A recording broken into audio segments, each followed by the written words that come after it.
আসসালামু আলাইকুম আমার সকল পানপ্রিয় ভিউয়ার্স। আজকে যে বশীকরণটা দিতেছি ক্যাবরা বশীকরণ, জীবনে বহু বশীকরণ দেখছেন। আজকে যে ক্যাবরা বশীকরণটা দিতেছি, অনেক লোক কিন্তু অনেক ক্যাবরাই আছেন, কিন্তু এই ক্যাবরাটা আপনারা ছাড়াইতে পারতেছেন না।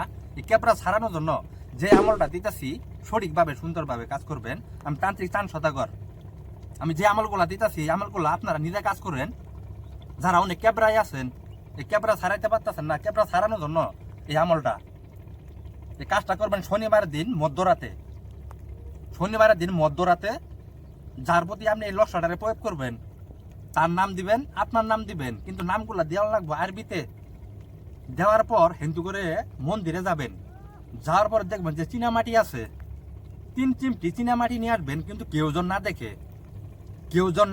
3 চিমটি চীনামাটি আইটা হেনে লক্সার রূপে থুয়ে লক্সাটার সুন্দরভাবে পেঁচে এই লক্সাটারে আপনি আগুন করাবেন। আল্লাহর রহমতে যে আপনার ক্যাবরায় পরে আছেন, ক্যাবরা ছাড়াইতে পারতেছেন না, 6 ঘন্টা সময়ের মধ্যে আপনার ক্যাবরা ছেড়ে যাবে। কিন্তু কাজগুলো সুন্দরভাবে সঠিকভাবে করবেন, কোনো ভুল টুটি কাজ করবেন না, এটি আপনাদের কাছে অনুরোধ।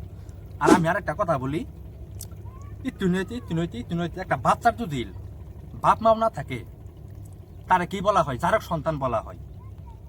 আপনারা যে কাজগুলা করতেছেন ইত্যুনি হইতে আপনার কোনো বাদ গিস নাই। পুরা আপনার সামনে যারে পাইতেছেন তার কাছে টাকা দিতেছেন, তার কাছে কাজ করতেছেন, এ থেকে আপনারা বিরত থাকবেন। আমি আপনাদেরকে সঠিক কথা বলতেছি, সঠিক তথ্য জানানোর জন্য, আপনাদেরকে মানে খারাপ পথ থেকে সরাই দেওয়ার জন্য আমি এই কথাগুলো বলতেছি। যেখানে কাজ করবেন ভিডিওগুলো দেখবেন, দেখার পরে কাজ করবেন, ভিডিওগুলো দেখা ছাড়া কোনো জায়গায় কাজ করবেন না, এটি আপনাদের কাছে অনুরোধ। আপনারা সকলেই ভালো থাকবেন, সুস্থ থাকবেন। খুদা হাফেজ।